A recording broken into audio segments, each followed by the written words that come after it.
So we are really excited to bring you this video about our trek up Mount Kilimanjaro. I'm Lou. And I'm John of Independent Travel Reviews.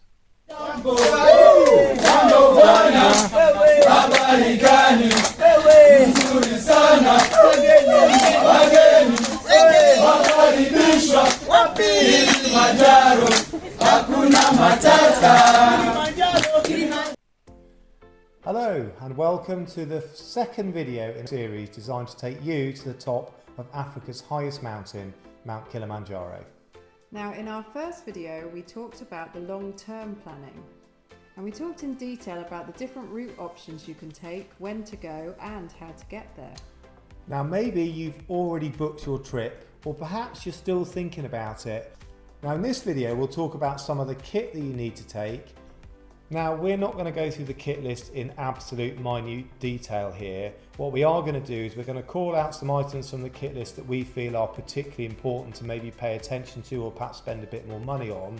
And we're also going to talk about some items that we either took that weren't on the kit list that were really useful, or items that in hindsight we wished we had taken that we didn't. Okay, so let's start with the kit list. So on the screen now is an example of the kit list that you should be provided with by your trek operator. So I guess one of the first things that you will probably think about when you are buying or sourcing your kit is likely to be your boots. You want to make sure that they are broken in and they are comfortable, and you want to minimize the chance that you're going to get things like blisters when you're actually on the mountain. Now, the other thing that I think we spent a reasonable amount of money on, which I felt was money particularly well spent, was the sleeping bag. Yeah, so first thing to mention is at night it's really, really cold, and it's really cold from Camp 1, which I wasn't really expecting. So the sleeping bag really has to be a 4-season sleeping bag, and we did invest and bought our own, but you can actually hire sleeping bags when you're out there through your company. I got told to take a hot water bottle. Now, I thought I was being really clever because I bought a mini hot water bottle, and I thought, oh, with my packing, that's really clever. However, it is so cold out there, I really, really wished I'd had a large hot water bottle. So definitely take a large hot water bottle. I also took with me a small fleecy blanket, which I kind of wrapped around the top half of me at night, even though I had about 4 layers on. And I found that a real godsend, so I'm really glad I had that. And I would definitely say take a fleecy pillowcase, not a cotton one, because that will just get really, really cold. Now, one of the things we bought in advance and took with us were these kind of blow-up sleeping mats. I think they were by Trekology, was it? Well, they're Trekology self-inflating mats. And the first couple of nights we kind of dutifully used them. But the problem was I found I kept rolling off it, and it makes quite a lot of noise when you're kind of moving at night. So we found that the company that we were with provided actually really comfortable sleeping mats. So in fact, I didn't even bother using my Trekology one after the first couple of nights. I think you might have used yours for another night and then given up, didn't you? I think it was only 1 or 2 I didn't use it, but yeah, it's kind of a personal choice, so you can spend a lot of money on your sleeping mats. The Trekology self-inflating mats were about £50, so that wasn't too bad. But John is right, they are really noisy, so that brings me on to another thing that you must take is earplugs, because at night there's the mat noise, there's animal noises, there's a lot of snoring, not just from John, and general camp commotion, so definitely take some earplugs. So let's start with items that you'll need in your tent. So also inside your tent, it would be really handy to have a hook to hang up your torch.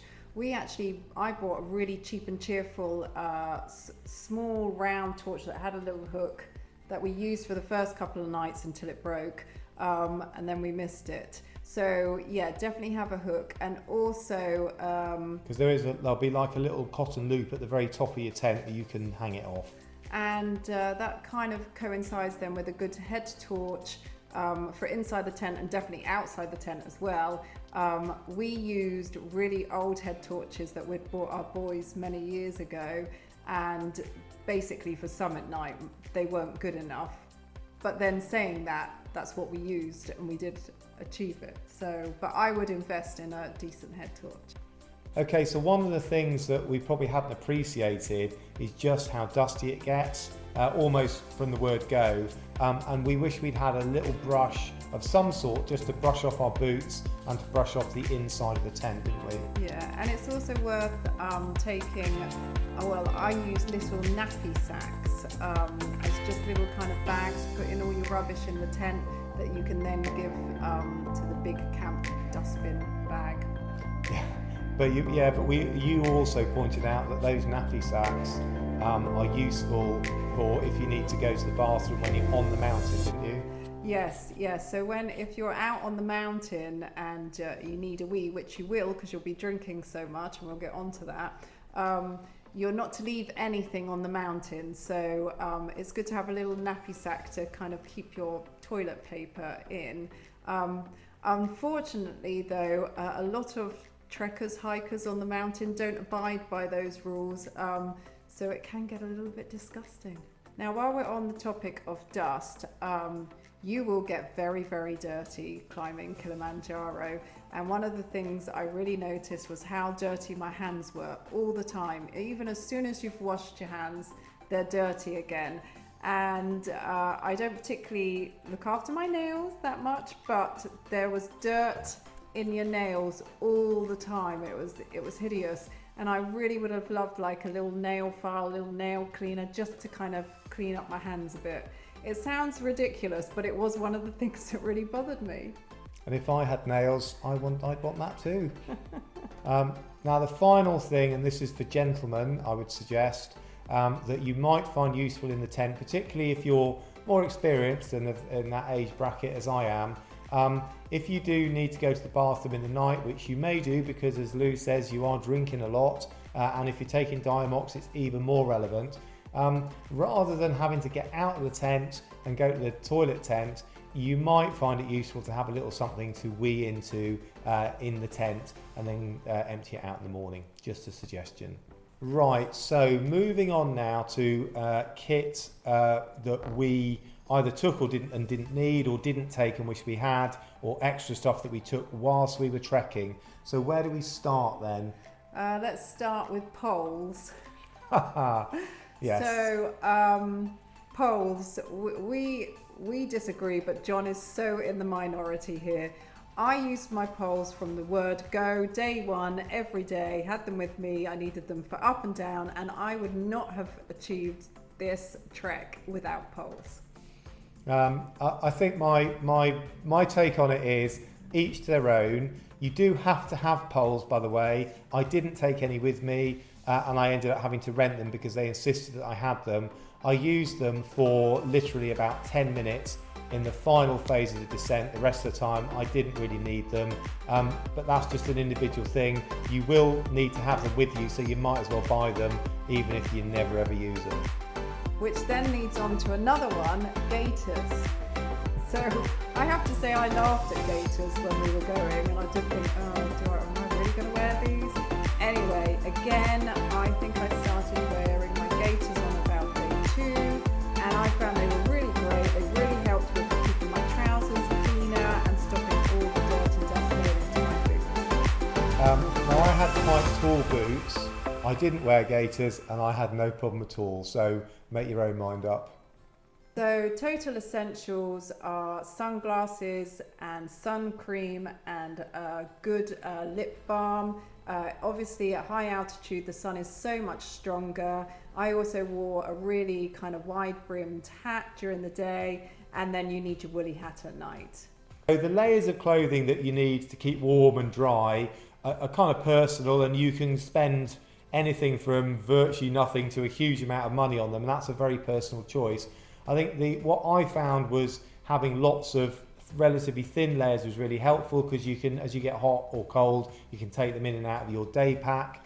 I think that was quite useful. As far as a kind of outer layer coat was concerned, I just had a relatively cheap ski jacket, which was absolutely fine, including on summit night. However, You had a slightly different experience, Yes, didn't you? so I did have loads of layers, as they all say, loads of thermals and merino wool. But I also decided that my ski jacket would be fine for summit night, and I started wearing it a couple of days before summit night. However, on summit night, I was absolutely freezing. Luckily, a lady in our group had a spare, very expensive, warm duffel coat that they managed to squeeze on top of my ski jacket. And without that, I don't think I would have summited because I was so cold. So I would say, if you're umming and ahhing about purchasing a more expensive jacket to wear, I would definitely do it. So it didn't rain on our trek at all, did it? So we never ever wore our waterproofs. We both opted for cheap and cheerful waterproofs because you need to have them, and because it didn't rain, that was fine for us. So really you have to make your own decision with that. Now, one of the things that your guide will tell you, or one of the things you will undoubtedly read in your preparation, is that keeping hydrated is really, really important. Partly because you're losing fluid because you're doing exercise all the time, and partly because it is one of the things that can cause mountain sickness. And the recommendation is you drink 4 litres of fluid per day, and that you would be expected to carry 3 litres of fluid with you during the day during your hiking, don't they? Yeah, and just a tip here, because we did struggle to drink that much water. It just doesn't taste of anything. So I bought some electrolyte powder. I used Revival powder. I only bought 1 sachet for us each a day, and that kind of 1 litre with the electrolyte powder was a lot easier to swallow than the others. I think it depends, doesn't it, on how good you are at drinking just water. Yeah. We're not very good. We don't drink a lot of water at home, No. so it's a bit boring and it's quite difficult to make yourself do it. And the electrolyte powder did make a big difference. So I would say take a couple of electrolyte powder sachets per day each. I think that would be a good idea. Yeah. Right, so you've got to carry 3 litres of water per day with you, and you've kind of got 2 choices really. I just took good old-fashioned sports bottles, 3 of them, and just had them in my day pack, and that worked fine for me. And I purchased a lovely water bladder, which I've never used before, but I thought that's what you should use. So I purchased one of these. Now, it's up to you what you do, but I'm just going to talk a tiny little bit about my experience with my water bladder, and basically I didn't like it at all. I found it took a long time to get rid of the kind of chemically taste before we went away, and then when you go away you have to be really quite careful sealing it, because if you don't do it just right it will leak. Also, you put it in your rucksack, and obviously you have this bit kind of out that you suck on, the sucky end, and I found every time we stopped I'd put my bag down, and even though this was connected by this little magnet to something on my straps, the bag would fall over and this bit would be in the dirt and it would just be disgusting. A few people did have little covers that they put on which seemed to save the dirt getting on it, but I didn't, so it kept getting dirty.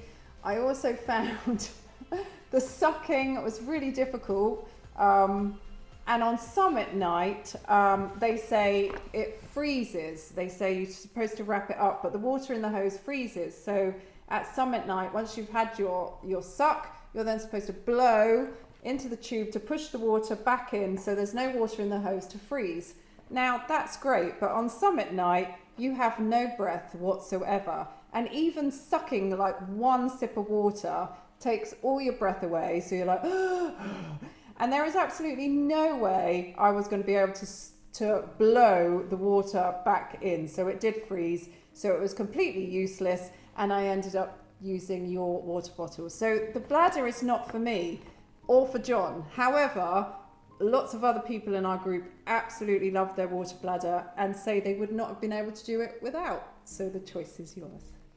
My observation as a non-bladder believer is that it looks to me like an awful lot of hassle, quite frankly, whereas I was quite happy just getting a sports bottle out and drinking from that. They're definitely more difficult to fill than a bottle. They're more difficult to drink out of than a bottle.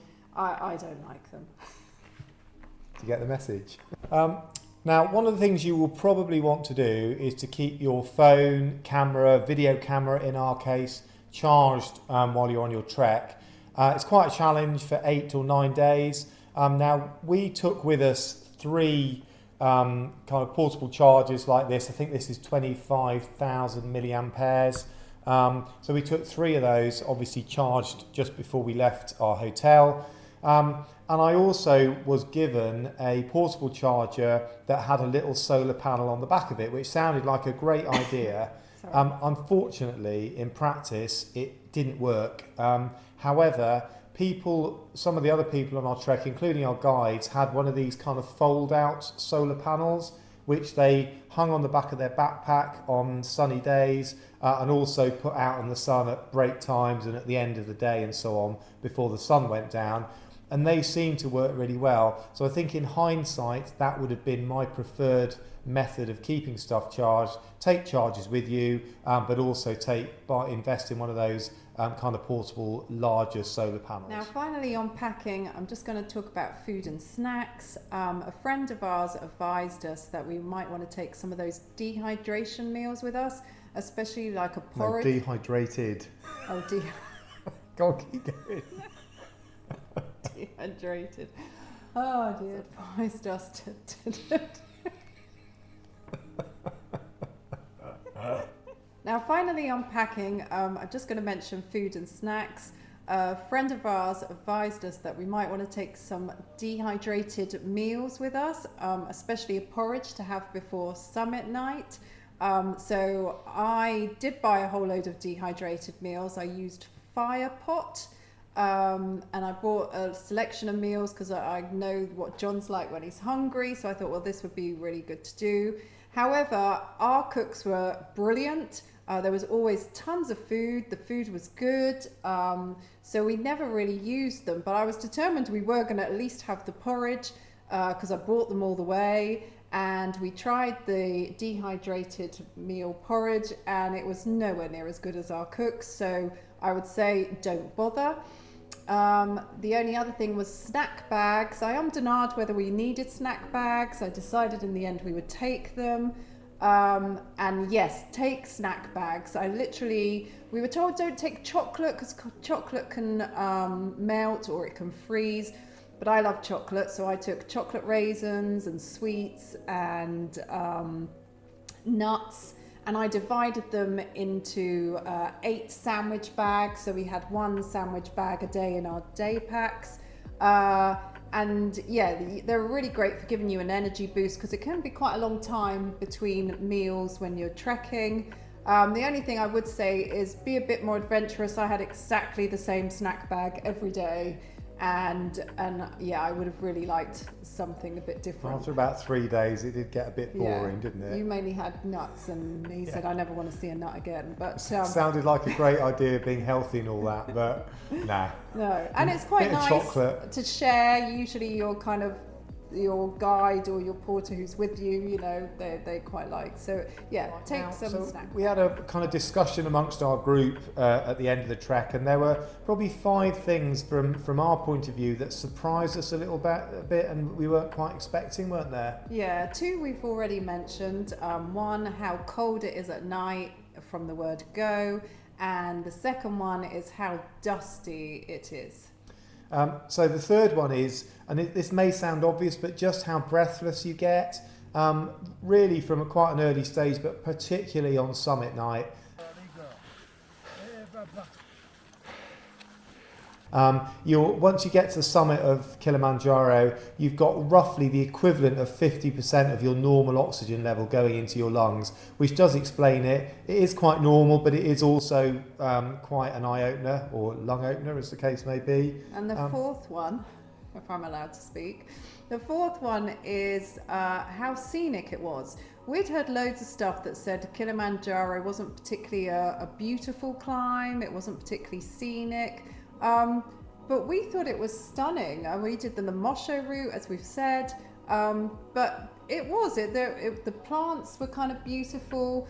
When you get above the clouds and you're at camp and you're just looking out, the views were amazing, weren't they? They were, and you are looking out quite often over Mount Meru, which is the second highest peak in Africa, and that was a kind of constant, just poking its head above the clouds. So yeah, the scenery was lovely, certainly on the Lemosho route. And the last one would be Summit now. I can't speak. It's affecting us even now. And the last point would be summit night.